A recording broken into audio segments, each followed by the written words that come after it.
Well, hi everyone again. It's me, Kim Reinecke, and I have essential tremors. Um, just wanted to tell you a little bit about an unexpected trip I had to take yesterday.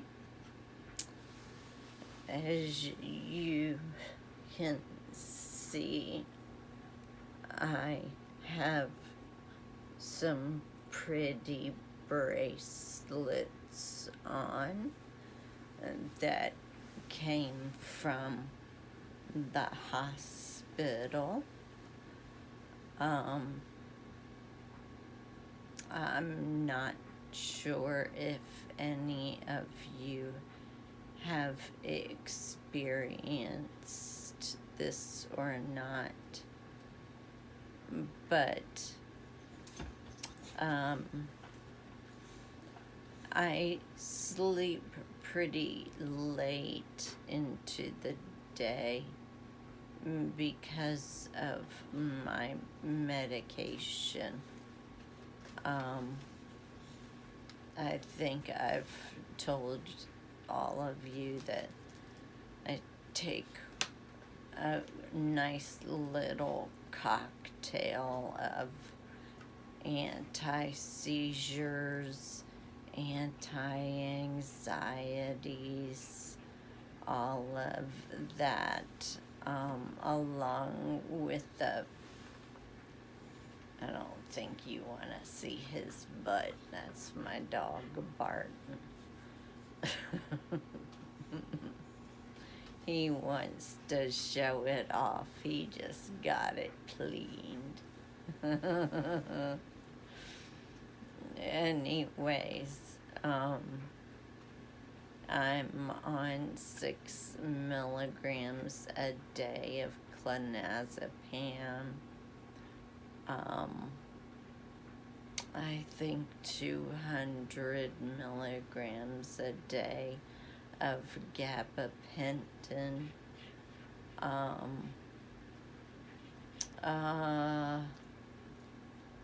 120 milligrams twice a day of propanolol, and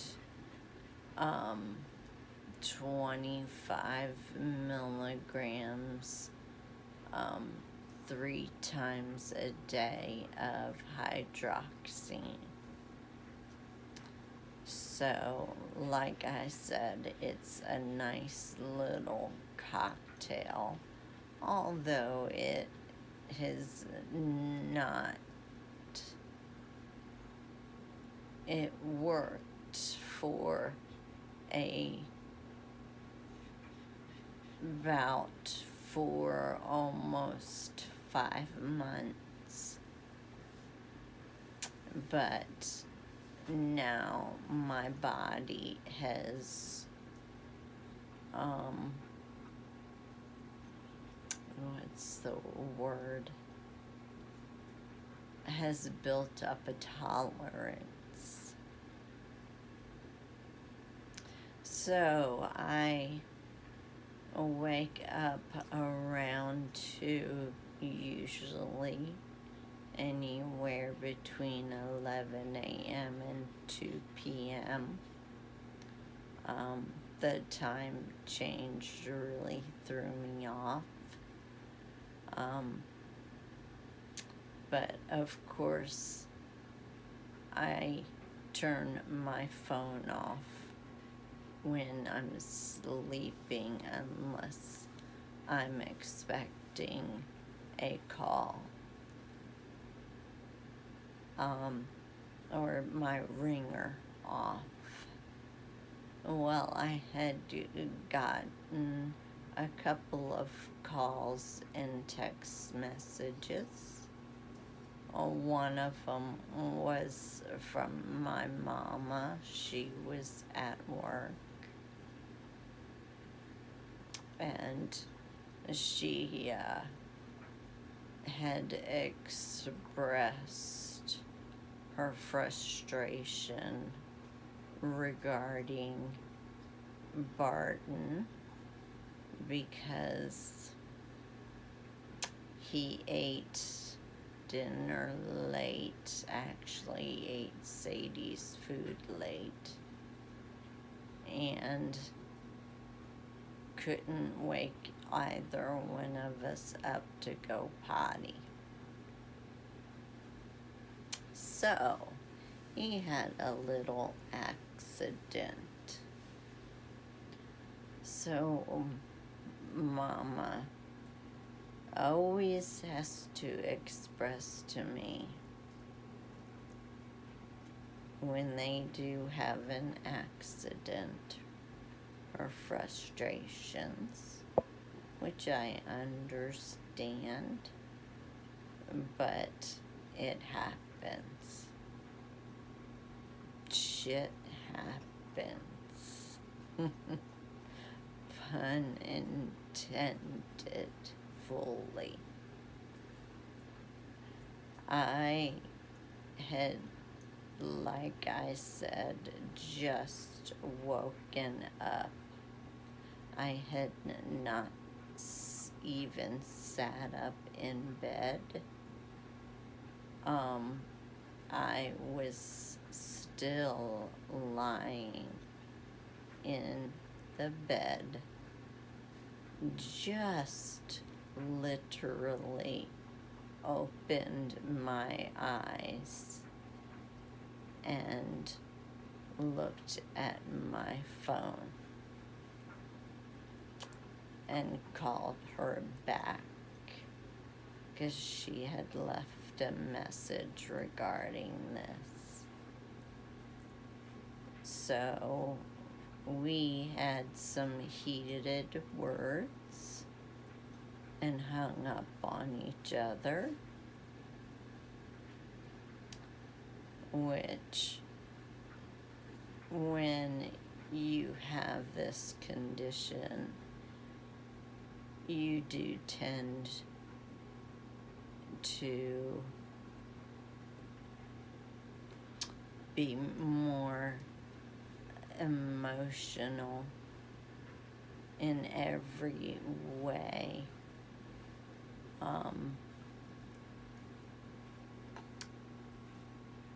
I snapped, and I've been getting that way a lot lately, and that's another part that I hate about this, is how the frustration and the exhaustion can just make you snap, because I tend to snap at the wrong people. So, after hanging up the phone, of course, I started crying,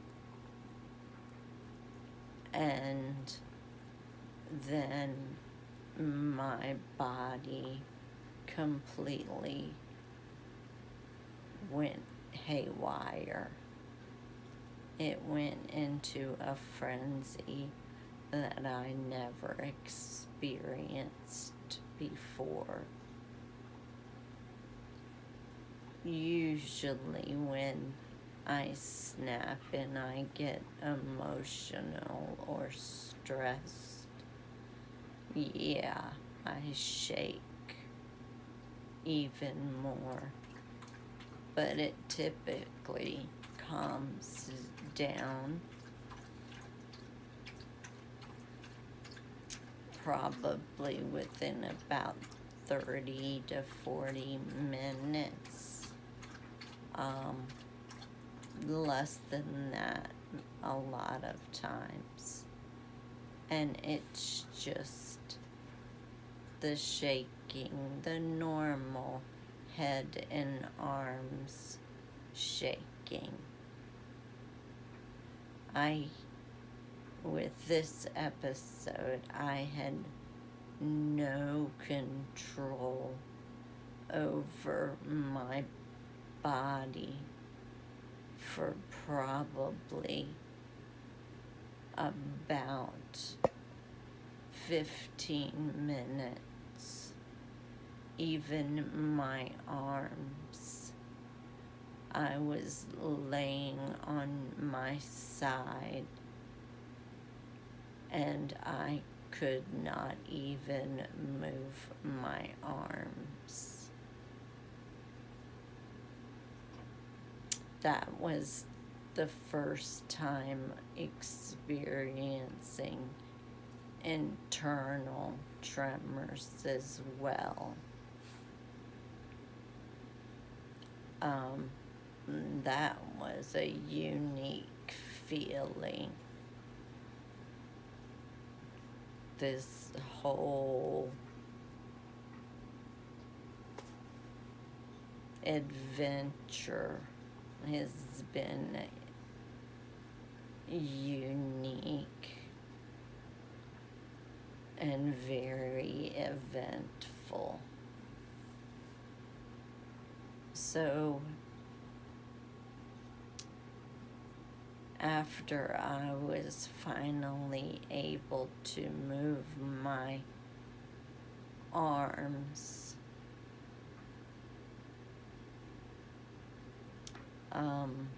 I thought, okay, if I can roll over in my bed, just roll over, I could reach my medicine on my dresser. It's not that far, just one, maybe 1.5 rolls, and I could have gotten it. Well, it didn't work. Only my arms and the upper part of my body from here up was movable. The rest of me was completely out of control, and I couldn't move it. Very scary feeling.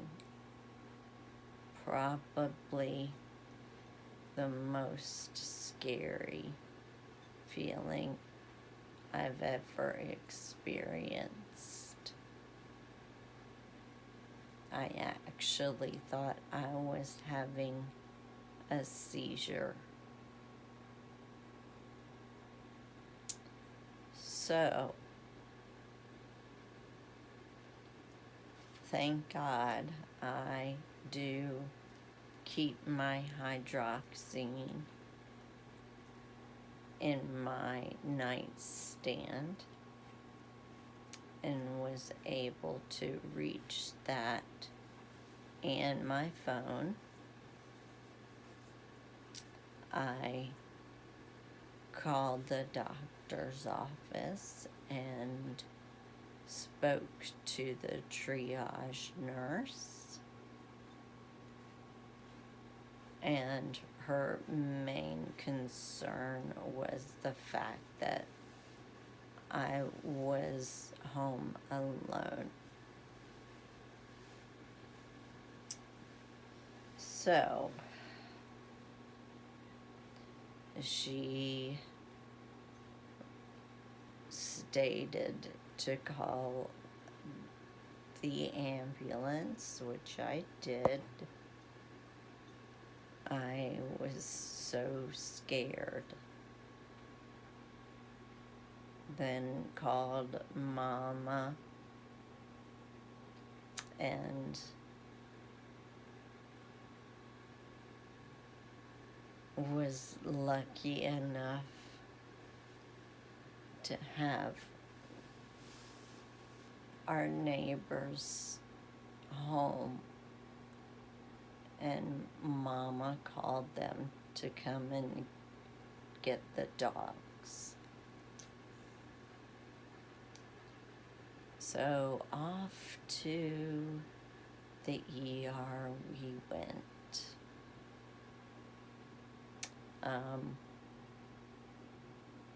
It was what I expected.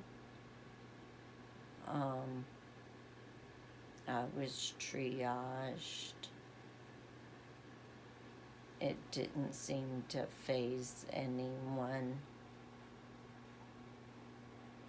that I had essential tremors, which I was kind of surprised.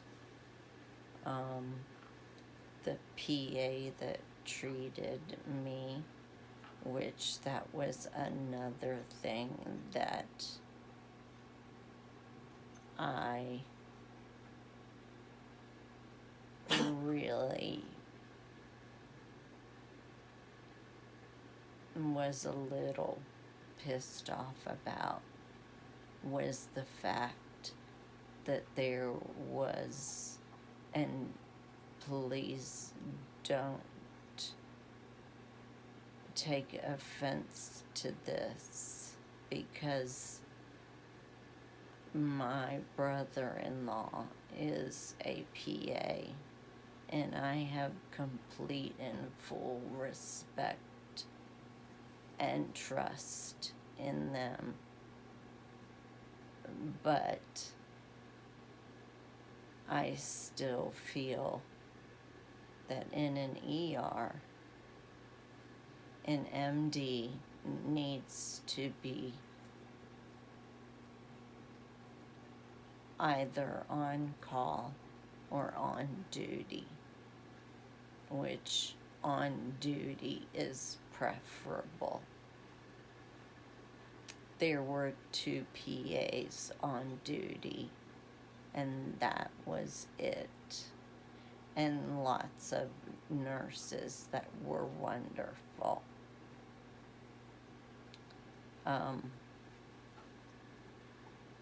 When your insurance company and is paying for you to see a doctor, and when there is an emergency,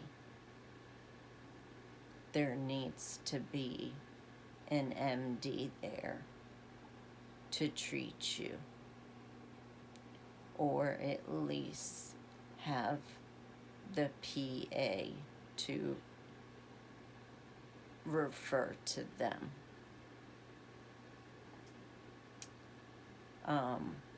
I just had to say that, and I'm gonna tell you what hospital it was as well.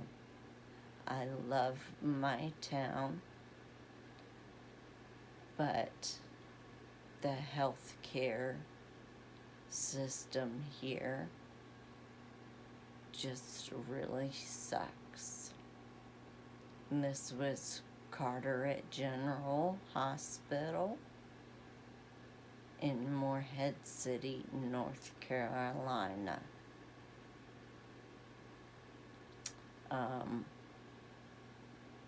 Most doctors that are not from this area but have moved from other places and come here to live and work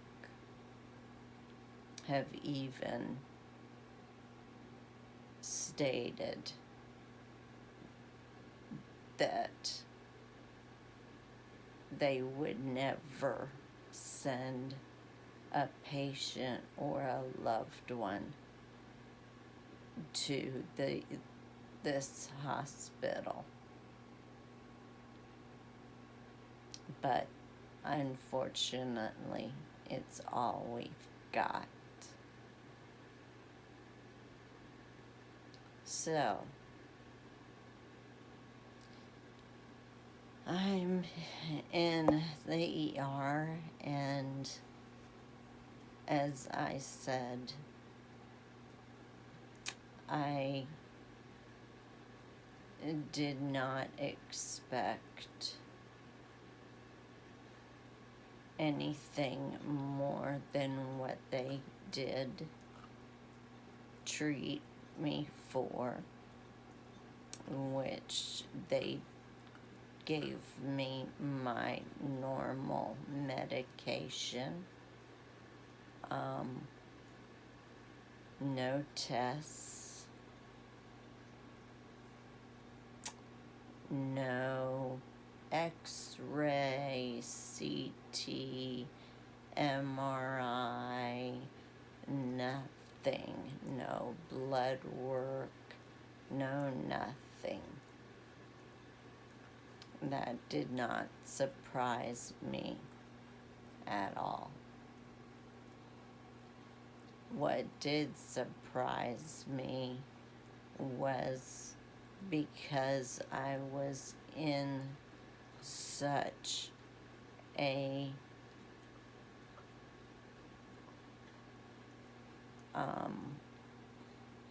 heightened flare-up. I did expect maybe a muscle relaxer or something other than just my regular meds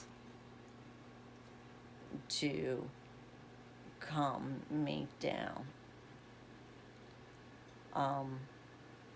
And they did not even try to contact my doctor regarding this, which in the past, with my blood pressure, they have contacted him and discussed my treatment. With this, I'll tell you right now, you're gonna be treated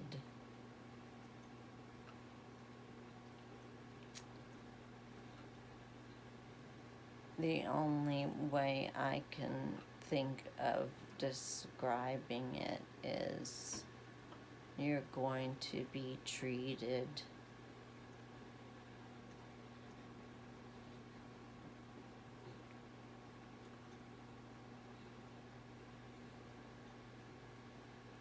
like someone with a minor cold.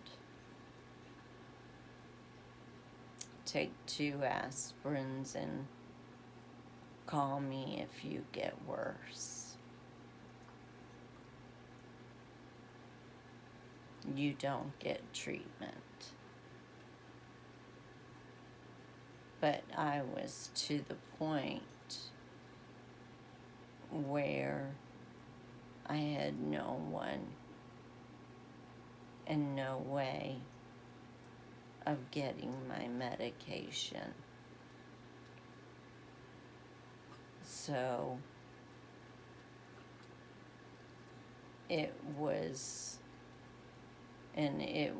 just a very traumatic experience. So I didn't think as clearly as I could have, and just called our neighbor to come and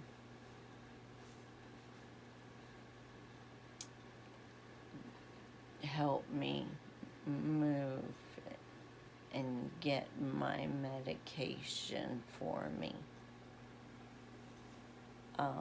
and sit with me for an hour or two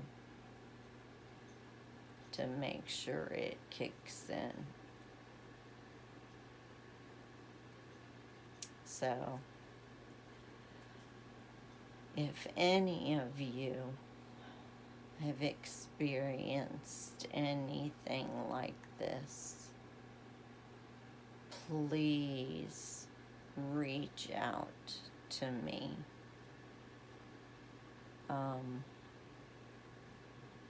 Private message me, send a comment, go on my Facebook page and message me, or Instagram. Just let me know. I would really appreciate it, because I would like to compare notes. So, again, I will say it every time. Please subscribe. Please like. Hit the thumbs up. Comment if it allows you to. As I said, you can reach me on my Facebook or Instagram. I think I've connected my Instagram to all of this, but also, if you want notifications of new videos, I'm trying to post them every couple of days. I had one that I had a problem uploading, so that's gonna be a little off, but it's a really long one, so I've got to figure that one out and see what I can do about it, getting it posted. So, again, www.essentialtremor.org and www.diane with two N's, DIANN, Shaddix, SHADDOX,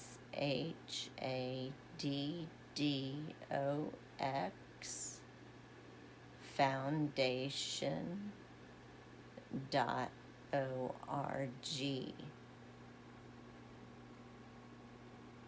Go on those websites. Read about this condition. Go to the Facebook pages for support.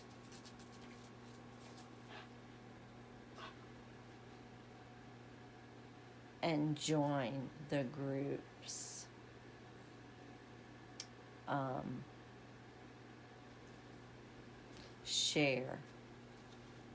Share this video, share everything that's posted about this disease so that we can get the awareness out there and find more treatments, better medications, and pray for a cure one day. It's gonna happen. It has to. There's too many of us not being able to live our lives because of this. So please share. And thanks everyone for watching and supporting this